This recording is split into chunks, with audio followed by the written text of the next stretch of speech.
So he finally got the, is this what you want? Because Eagles, Jalen Hurts, quarterback, I'm messing up all the shit because I'm just so ecstatic, elated. He finally showed up as the Eagles fans and the media wanted him to. Threw for 290, and he really took over this one. Started the game 8 of 8 in the first quarter for 104 yards. I mean, he was just pristine, sterling. Everything that you'd want. And yeah, it was, the coverage is dictating because they threw everything, but the kitchen sink. No, they threw that too at Saquon and tried to shut down the run game.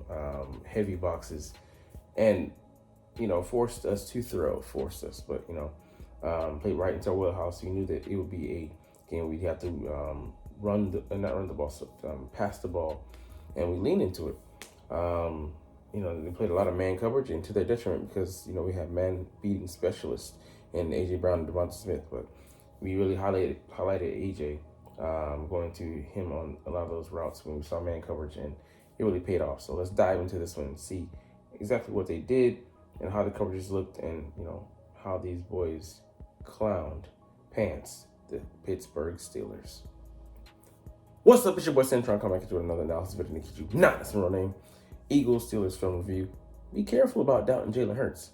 So you fans, I don't give a fuck about y'all because y'all just be dumb and saying the most overly emotional, unintelligible, just simple, basic, all-pro couch quarterback type shit where you're not analyzing the game at all. You're just throwing out your feelings, your emotions, unchecked and biased as hell. Anyways, let's get into it. Since my mouse is not acting right.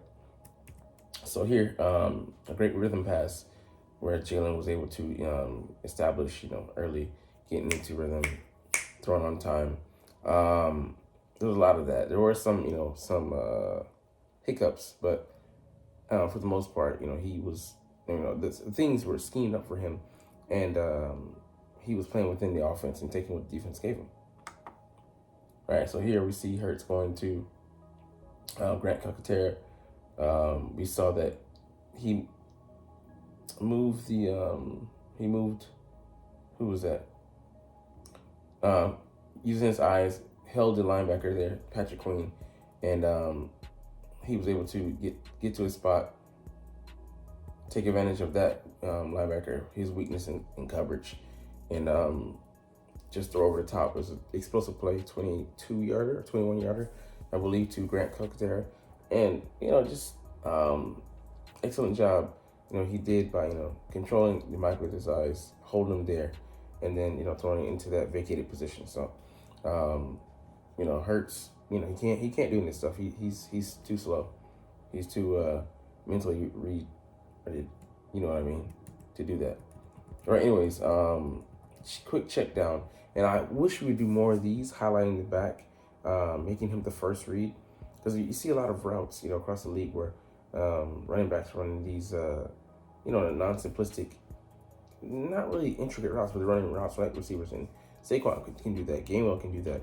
But it's all about highlighting them and going to them in these circumstances. So let's see here. So Gainwell quickly eliminated the play at the top, gets it, gives him some time and space. He spins out of that, gets the first down. I think it was 3rd and maybe 8 or 9. So at very least 7. We needed that first down to keep the chains moving, and Gainwell did that, especially when we had Saquon out, compromised with that, what appears to be a thigh injury from the hit by Mika Fitzpatrick. So the concept of the week was counter, GT counter. Yeah, I mean, they stacked the box, but we were able to take advantage. Oh my gosh, this is what annoys me about this. I'm gonna have to do it, but anyway, let's go back because I just missed a play. All right, so counter that way, and then AJ's just wide open at the bottom of the screen. Let's go back and look at it. They're playing zone, and Jalen Hurts is gonna struggle against zone. Not only we do stuff like this to make it, an easier read, setup, put the defender in the bind. So you can see here, he's covered this guy, and he ends up on him. So it's just we end up wasting their time. AJ's free at the bottom of the screen, gets the ball to him quick.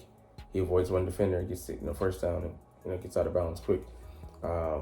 Just outflanking them, and I love using routes, in front of them, in front of the defenders to make them have to, pay due respect to that, because you ignore that route, he's gonna be free. So pick your poison type deal.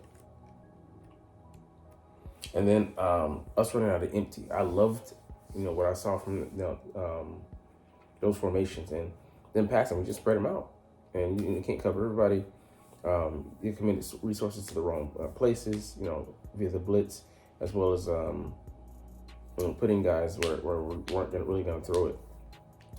Having so much open space, especially out horizontally, and it just allows your playmakers to do their thing. So these numbers are crazy. Only 10 of the 77 plays were out of empty. But look at this, 7-9 for 116, 44.4% explosive play rate out of those passes, those pass set empty. 31 pass plays from other than empty.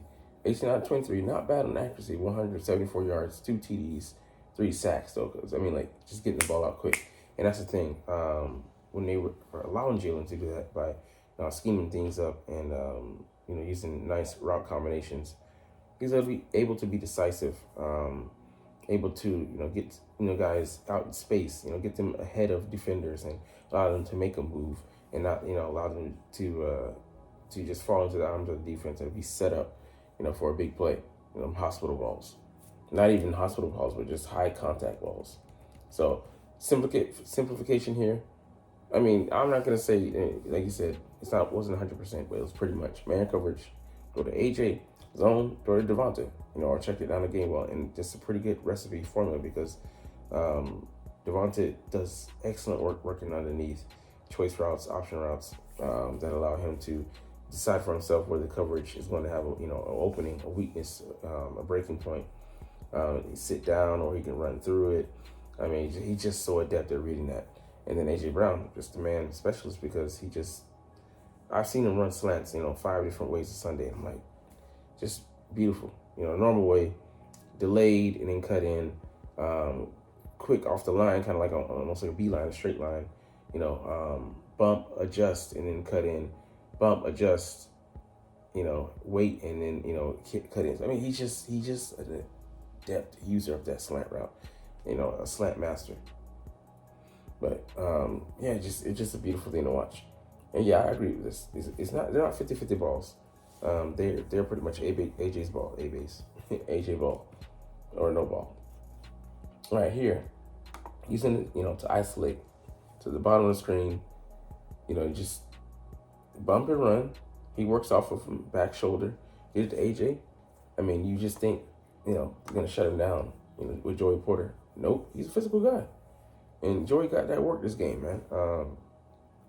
Very highly contested when he's in coverage, but AJ's just another level of physical. So you're not stopping him. You don't hopefully contain him. All right. Even when Saquon wasn't, getting highlighted, he was still playing a key role. This one here, play action, and I've been waiting for us to build up off the offense. And excellent description here, excellent usage, because they fear Saquon getting the ball. So use that to your advantage. Get that one-on-one with AJ, and he's gonna outmuscle a guy. And he gets the inside track. Boom, it's already done. He's inside of you. Pause. It's easy work.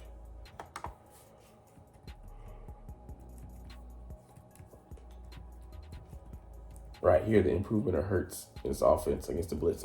Last year we had no answers because we just chose to, ignore the problems, send our problems upstream, upfield, and we're hoping to just hit on explosive plays just blindly. This year we have a plan, a lot of replacing the space that defenders are occupying, and they leave vulnerable. So that's what they do on this example here. They vacate, blitz there, run underneath. I mean, it's a natural kind of rub route, the way you run it.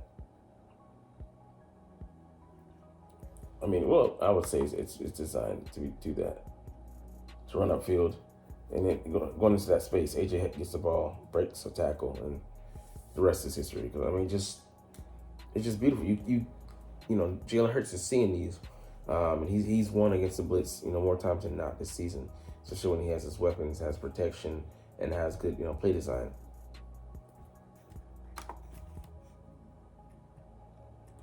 All right, it's called here.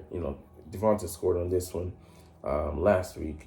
In the constipation game, where AJ was cutting in and he was cutting out, and he scores on the out route. This time it's reversed. He motions to the outside. That motion is key, and even then, like, cuts across, and it's just enough. What do you call it? Not AJ. Sorry, Devonta just avoids just enough to catch the ball in the end zone. Get in the end zone. I mean, it's just beautiful. You can know it's coming. They had a good call, good responsibility exchange. Still couldn't stop it.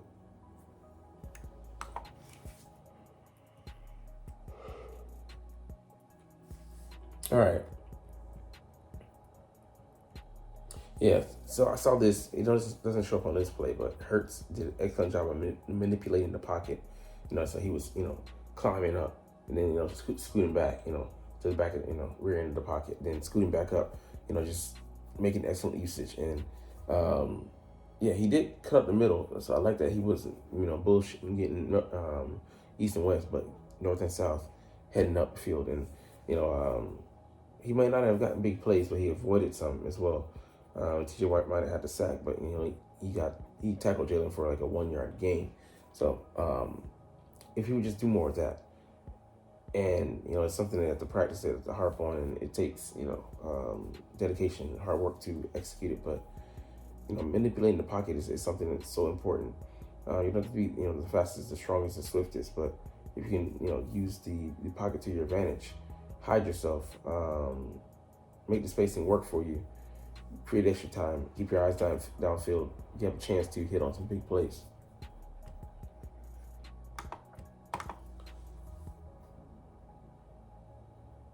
All right, you can see him here. Just steps up around, the pass rush, and gets the ball to his guy. First down.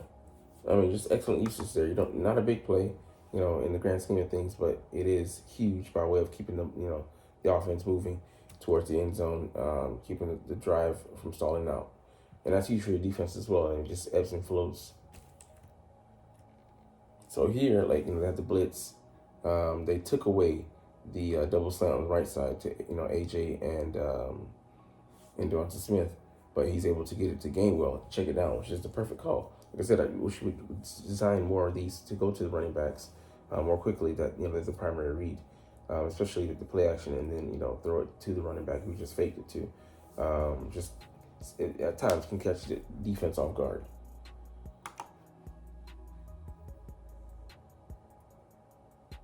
All right, he eliminates that, gets it out quickly, and again, Gainwell had, you can see, a huge factor. He's not being hit immediately.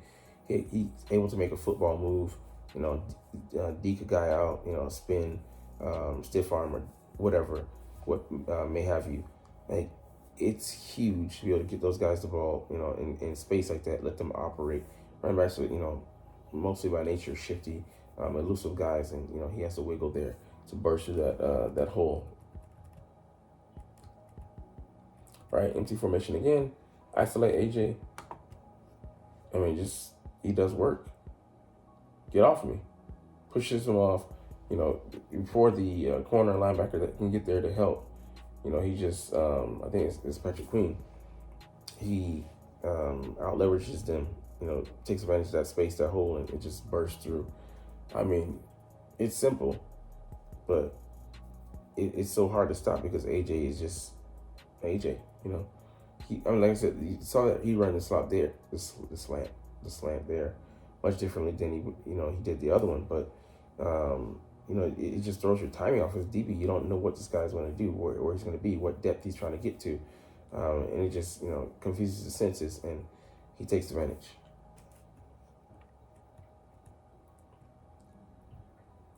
So the run game wasn't great, but almost broke one here. So you see, just like a counter, bam. I mean, if he didn't slip there, yeah, he might have been off to the races. I'm sorry, it might not be a counter, but just the way I call it. Okay, so it's zone replay. Man, just beautiful though.